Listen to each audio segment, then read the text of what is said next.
What is going on, guys? Welcome back to another video. If you're new here, welcome. My name is Black Appeal, the Apple Guy. Today I have an Apple tutorial for you. Today I'm going to show you how you can wirelessly remove photos from your iPad to a USB stick. And today we're going to be using something I've had for quite a while. This is known as a SanDisk Wireless Connect, and I will have the website where you can pick this up down below.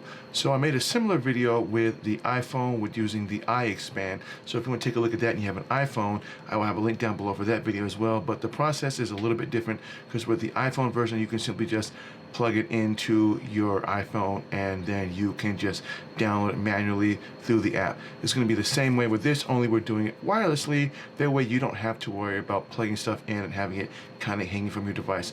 So what I'm going to do is we're going to switch from my camera and I'm going to show you how to do this through the iPad. And again, I have a link down below for all of these as well as that video in the description down below. So let's get into the tutorial. Okay, so here we are on my iPad. First thing you're going to do is you're going to navigate to your App Store, and then you're going to look for or type in SanDisk. Now I already have it on my iPad, so we're just going to type it just for type's sake. And if you're not sure which one it is, just type in SanDisk. It's going to be the one that says Connect Drive. So as I said before, I already have this app, so we're actually going to access it right here. Now, this is what it looks like at the beginning of the app. So the first thing you're going to end up having to do is you're actually going to have to connect your iPad to the SanDisk, and we're going to have to do this via Wi-Fi. So the SanDisk itself does create its own Wi-Fi. So what you're going to do is you're going to exit out, and you're going to go into your settings, and then you're going to look for your Wi-Fi. You're going to turn on your SanDisk. You'll know when it's on because there's a power button on it.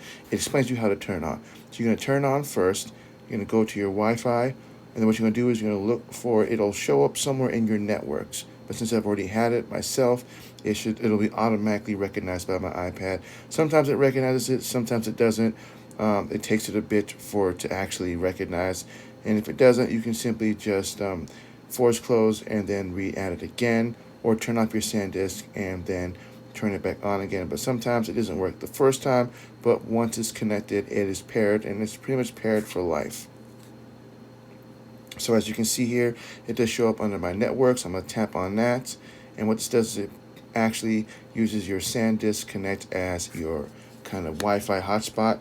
Then we're going to navigate back to the SanDisk Connect, and then say hello, connect to the drive to get you started. Now this is the layout that you see. Now the first thing you notice is at the bottom, you'll see a plus sign, a select, and then layout. And then up in the top left-hand corner, under where the time and the date are, those three little bars, you tap on that, and this has your internet connection, camera roll backup, my downloads, help, and settings. And the only thing you really want to pay attention to is the two little symbol, or the two things on both the left and the far right. So on the far right, you have something that says drive space 100% remaining. That means that I actually have nothing on this drive, and then you have the drive battery. Now the beautiful thing about the SanDisk Connect is that it can charge via USB. You simply just plug it into a USB port, doesn't matter what it is, and it will charge. And that's it. So what we're going to do is I'm going to kind of go through showing you how to back up. Say you want to back up your entire iPad, photo collection. Now I have 128 gigabytes SanDisk. So I had to actually look this up. So basically 128 gigs will roughly be, can store up anywhere from 18,000 to 35,000 images on your iPad. So if you have that many photos on your iPad or even on your iPhone, then 128 gigs will be more than enough to store those photos. So what we're going to do is we're going to tap on the camera roll backup, because this is assuming that we want to back up the entire iPad and not just select, but I'll show you how to do that as well. So as you can see from here, it tells you camera roll automatic backup. That basically just means that once you turn on your SanDisk and you connect it to your iPad, it'll automatically start uploading any new photos that have already been that have not been added to it.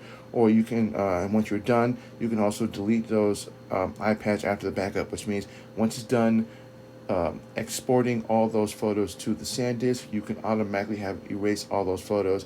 That way you free up space on your iPad and it's all stored on your SanDisk. And again, this is a USB basically flash drive you simply just plug into your computer, and you can offload it just like you would anything else, any other flash drive or any other external hard drive. And then you can do destination, camera backup role, and you can tell it what to back up, whether it's photos, videos, or all. And you can include iTel or iCloud content if you want to. I probably wouldn't go as far as doing the iCloud content, because it's going to actually download every piece of iCloud photo that you have stored on your iCloud. So I would leave that off. But anything that you have on your iPad, you want to leave it on that. And once it's done, you simply just hit backup now, and then that's it. Now, if you want to do specific photos or albums, you simply just tap in the middle here where it says the plus button. You tap on that, and then it's loading. And then you can either just individually, if you want to, or on the very bottom next to where it says photo, hit albums. And then from there, you can specifically choose which album you want, and then you can upload it from that. And that is as easy as it goes. It doesn't really get any harder than that. It's pretty simple, straightforward. And once that's it, you simply just exit out of the app, go back in, and then you simply just turn off your SanDisk. And once that's turned off, then you simply just reconnect back to your Wi-Fi, and that's it. So that is all that I have for today. I want to thank everybody for watching this very simple tutorial. Please feel free to browse my other Apple tutorials, and I will see you guys in the next video. Enjoy your New Year's.